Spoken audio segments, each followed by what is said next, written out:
And welcome back, everyone. Welcome back. Whew, we have returned. We have returned here with the semifinals of Code for Giants Cup. Hope you enjoyed that lovely brutal OC. As again, we are back. We are back with our next series with our ZvT with Erik versus INexorable. I do see some people asking in the chat about Kelzer. Yes, Kelzer.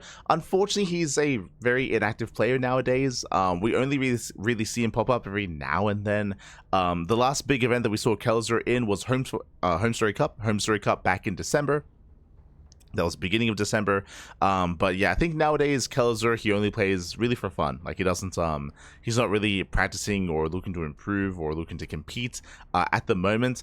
That might change with EWC, right? Like if we do get the announcement for EWC in the next season of ESL Pro Tour, then maybe Kelzer would return when it comes to how active he is.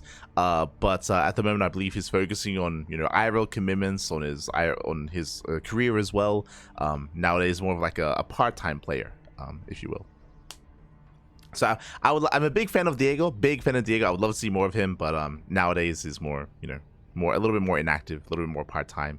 Has not officially retired or anything like that, so he pops in every now and then. But here we go. We have our next series. We have our next match. Let's go.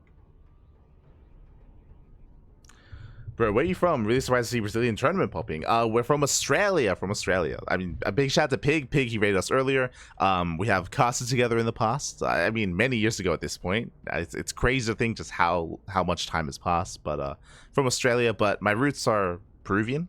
Both my parents are from Peru. So actually, when we started casting StarCraft back in like 2019, 2020, the first things we started casting were Latin American tournaments because there was no English coverage.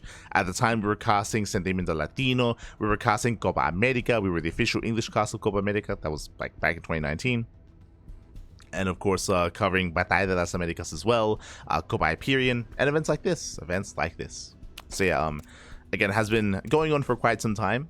Big shout out to Cosmos. Once again, Cosmos, he is like the big Portuguese streamer. He organizes and runs and hosts this event. So big shout out to Cosmos. You can actually see his logo as the event logos are. They should be like rotating towards bottom left. Every now and then you'll see Cosmos. But yeah, great guy. And there he is. Cosmos' logo. So big shout out to Cosmos. As we are jumping into our semifinals, here we go. We have Erik versus INexorable. Vámonos, papi. Vámonos.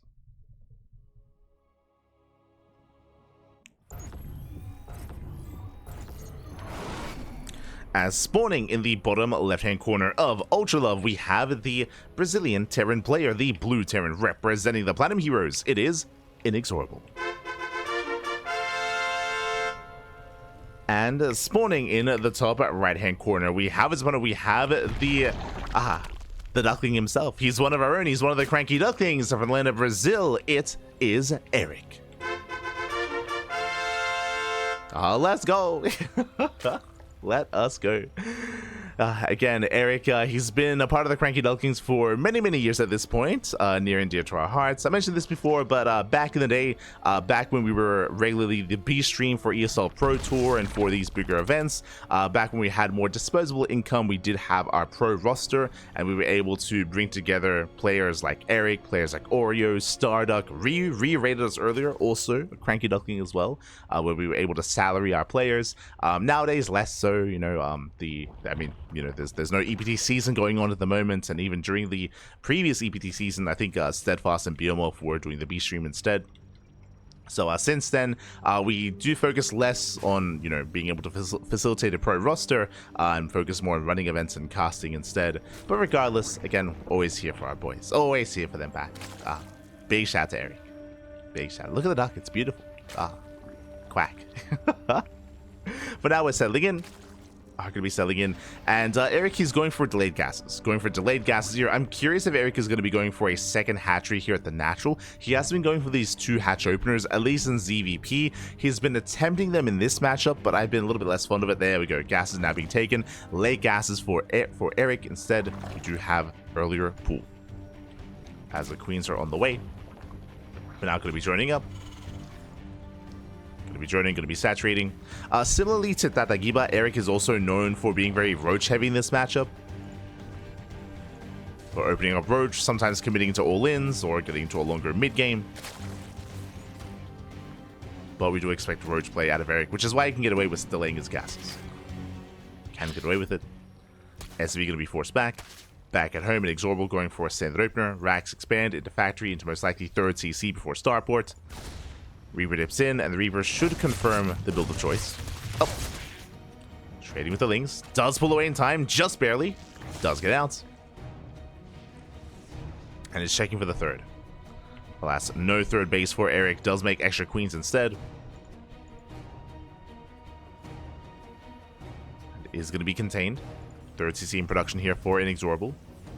So again, economic build here by our Terran. And Erik, he is going for... Oh my god, okay. So I assumed it was going to be later Ling speed, and it is technically, instead of rushing into a lair. Let's go. Erik, for those that are unaware, Erik, he very much so is a very creative player. He comes up with his own builds. He does often innovate as well when it comes to the meta of StarCraft 2. For those who are unaware, it was, what, many years ago at this point that Erik did kind of... he was the player that did start going for 15-15s in ZvT. And I remember several, he was watching Erik's games in EPT. He got inspired, and then it kind of went mainstream from there. Erik was the first player to go for something like that. And now rushing into a lair. Curious. Extra gases are being taken, going to 4 gases, and we'll see how hard he commits to this Roach rush, as Roaches are amassing. From here, we can go into a Nidus room. True, we can just go into Roach speed. Reaper is going to be forced back. And so far, the Reaper did scout, did confirm the lair, so he knows something's wrong. He knows something is up. It is going to be an aggressive build here from Erik. Ooh, rushing into Swarm Host. Infestation bits on the way. Burrow as well. So, fun fact, Erik does have a unique 2-base Swarm Host build that he used to whip out, I want to say, like, what, a year ago, 2 years ago? It's been a while. I remember asking Erik recently. It was, I think it was a couple of months ago when like, Stormgate kind of died down a little bit when Erik started playing again.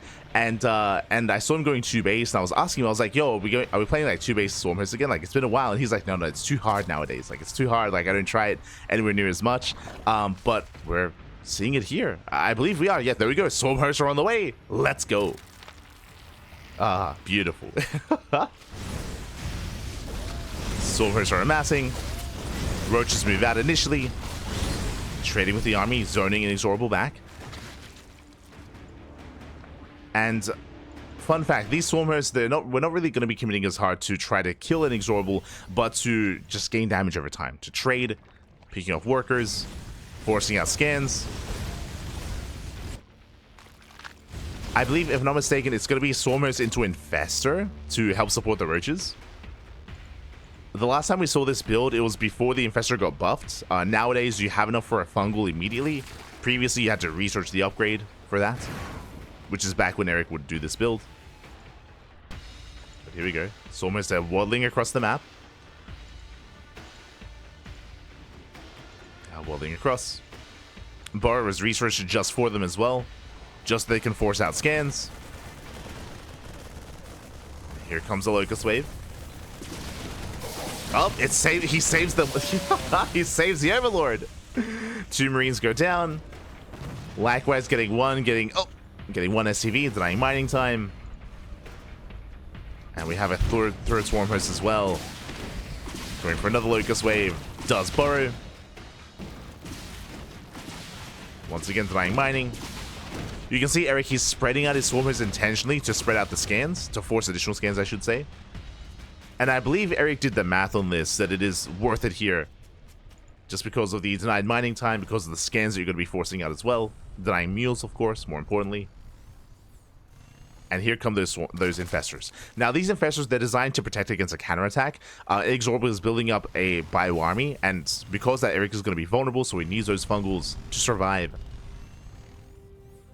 To support his Roaches. As Locust Waves, they trickle in. They go for the Reactor. Reactor does go down. Nice pickoff.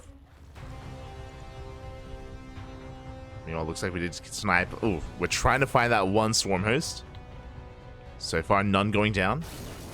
You can see here we have Locust Wave rallies into the natural mineral line, into the third, and into the main. So 3 Swarm Hosts, 1 for each base. Overlord goes down. Roach Infestor building up back at home.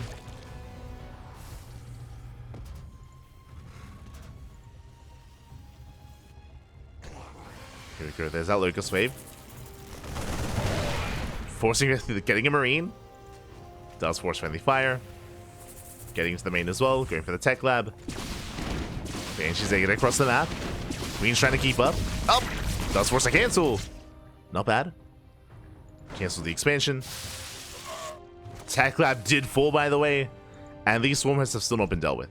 They're still gaining more value over time. They've paid for themselves. And INexorable does move out. Does break out across the map.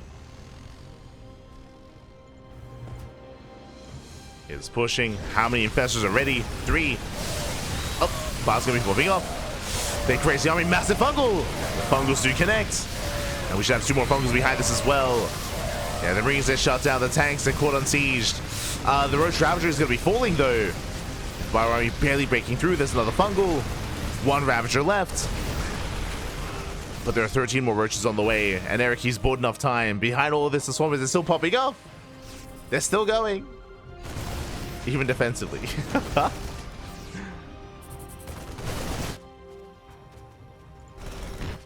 Take down more add-ons. Distracting INexorable. How many infestors are left? 3. Still 3 infestors. Oh no! Spoke too soon. 1 infestor goes down. Massive pickup. Down to 2 infestors. Behind this, link speed is done. Getting into plus on melee. Massing up a Wing Roach Ravager. There's only 1 tank. INexorable has to be careful. Doesn't really have that much to support his tank. He has plenty of medevacs, but not a lot of bio. As Erik dives in. Lands the fungal. Yeah, the fungals, they just collapse on the army. The tank is going to go down. And with his reinforcements, Erik, he holds. He holds, he shuts down the force. Oh, almost gets another tank. Hot pick up. INexorable is forced back home. The Locust Waves, they keep going. They're still going, by the way. Getting into the middle line, 16 SCV kills. And Erik, he's broken the back of an INexorable. Diving into the mineral line, diving on top of the main army. Tank gets caught out. Oh, the Biles. Couldn't quite connect. They get 1 more tank, though.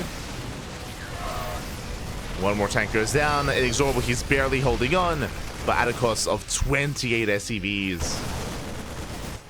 The Locust Waves, they still keep going. Ay, ay, ay. And again, Erik's army was mainly just to survive, just to buy time, was able to do so. Took a greater fight. 2 more Locusts into the main. They just keep going. As there's 4 Swarmers now. And INexorable, he has to commit. He's all in at this point. Barely an economy. 1 medevac goes down to the piles. Trying to force his way in. But the fungals are brutal. They lock down the army. 2nd fungal connects. And here comes the Ling Bane. GG gets called. And Erik, he shuts down INexorable. And will take game number 1. Whew. GG. Let's go. GG, well played. Does take a lead in the series. And again, this is a build that I have not seen in over a year. Like I mentioned it before, the last time that we saw this build was back before the patch that that removed the upgrade that required you to research to get the infestor to allow for it to have actually energy to use. That was what, like 2024? No, 2020, maybe 2023. It's been a while. It's been a while since that patch. So yeah, great to see it back. Great to see it return. I remember Erik, he was theorizing that because you no longer need that upgrade, it does make the infestors a little bit more viable or easier to get into to support your army to survive the counterattack. So he was tempted, but he wasn't quite going for it just because it does require a lot more APM. I know he likes this build more than 2 base muta. Definitely. And yeah. It's been a while. GG. GG, well played. Erik does take a lead, and now we're getting into game number 2. Let's go. Let us go.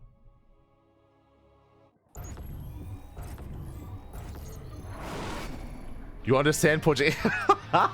Yo, calm down, Papi, calm down. Mate, I know Spanish. The only Portuguese I know is when I notice words that are similar. That's all I know. Calm down, calm down. but obrigado. As we're getting into our next game and spawning in the bottom left-hand corner of Frostline, we have the Brazilian Terran player, the blue Terran representing the Platinum Heroes down in the series. We'll see if he can bounce back and force the ace match. It is INexorable. And spawning in the top right-hand corner, we have the Brazilian Zerg player, the red Zerg. Ooh, okay, going for an earlier pool timing. It is Erik for the CranKy Ducklings.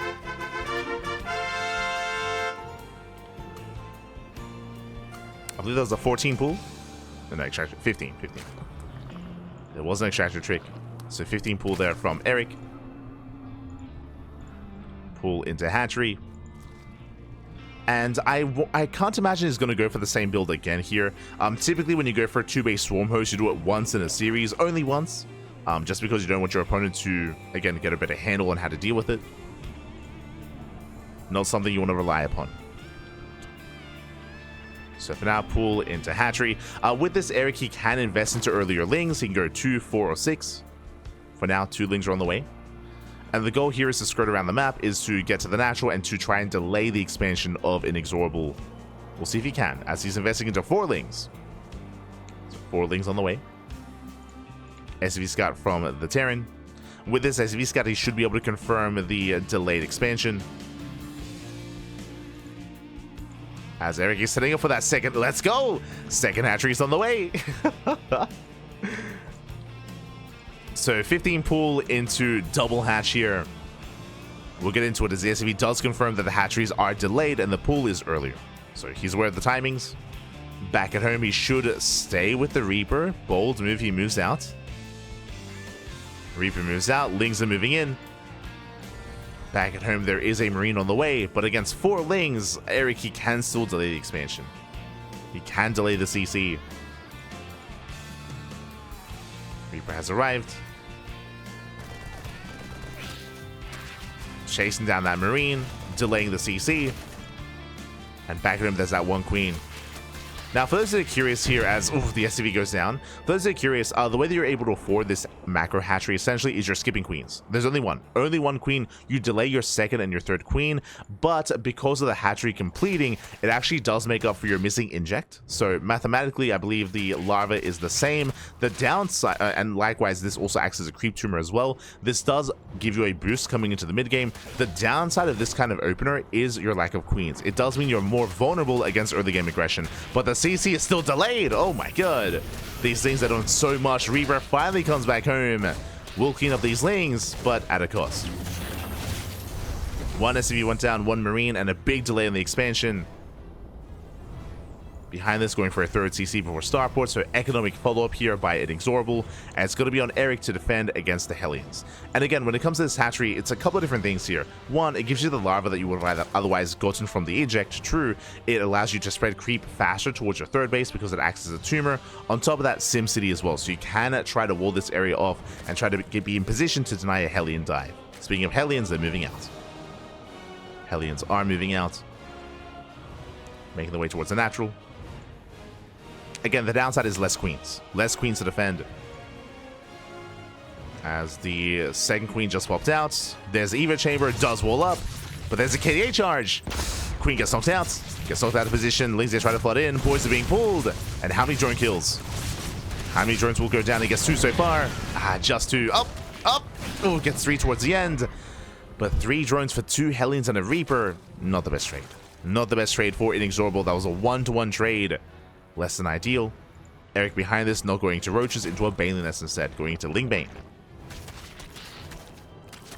Bit of a misrally. Lingbane for Erik. Erik, he scouts the third CC. He also scouts the extra Raxes. Oh. It's a 3CC 311. Wait, what? This I'm not used to seeing here. This looks quite committed, actually. So basically, INexorable, he's delaying his starport. No starport here for INexorable, so delayed drop play, delayed medevacs as well, prioritization on stim, on bioproduction instead. And of course, 1-1 upgrades. So this means that Erik has map control. This means that Erik is going to be left alone. There's no drops to threaten him. INexorable is going to be building up, and this can lead into an ARAX. I would not be surprised if this leads into an ARAX 3 base all in. Starport now on the way. We'll keep an eye on it. We'll keep an eye on the Terran. Meanwhile, double Evo chamber here from Erik, going to 1-1 upgrades, embracing Ling Bane, droning up, saturating, getting his 4th.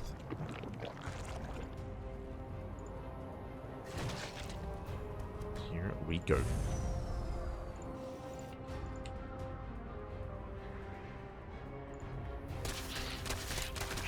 Once again, as INexorable moves out, the 3rd CC is going to be delayed. Nice run by here by Erik.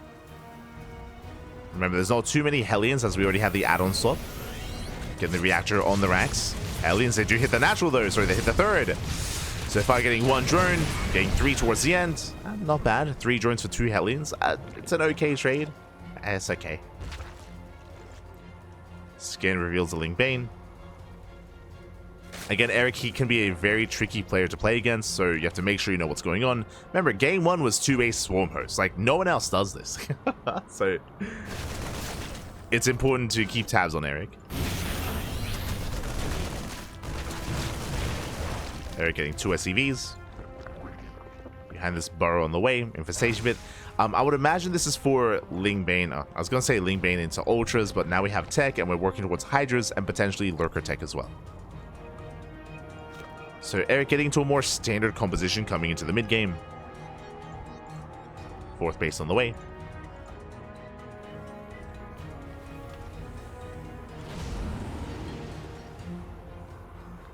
Is Cull the best South American player?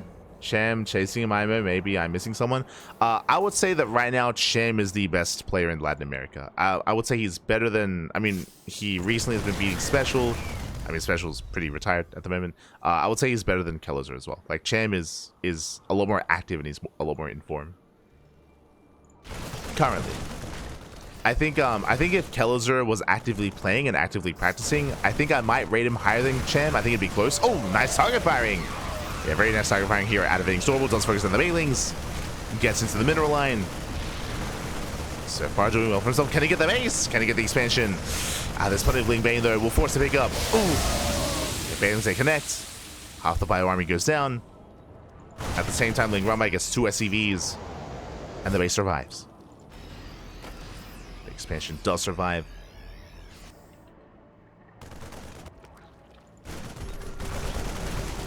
Catching out the Bardlings.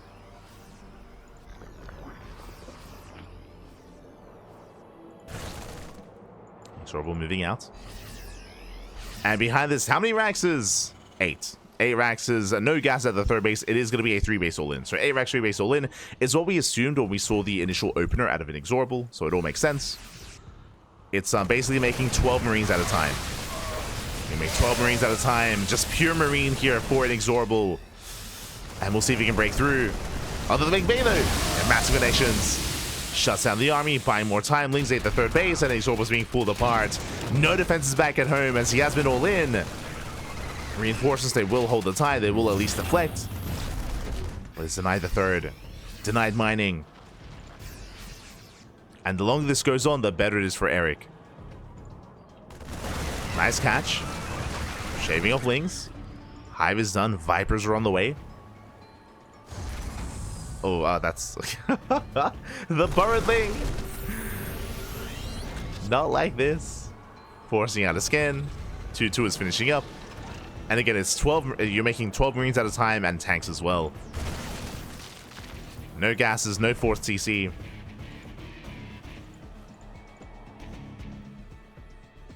But Erik, he's building up. Going for a run by. Getting caught by reinforcements. And nice clean up here by INexorable. Shuts down the Ling Bane. But Vipers have been amassing. And they should have energy. Up. Even fighting over creep. Not bad. Catches at the fire. Locks them down. Massive connections. And even without the Vipers here, Erik, he takes the fight. He shuts down the army. The tanks, the fire. INexorable, he can barely keep this going. And back at home, here come the Vipers. The Vipers, more Hydras, Ling Bane. Adrenals on the way, Lurker Den as well. Again, as the game goes on, Erik is taking up even further, refining his army. and INexorable is not. It's all or nothing for the Blue Terran.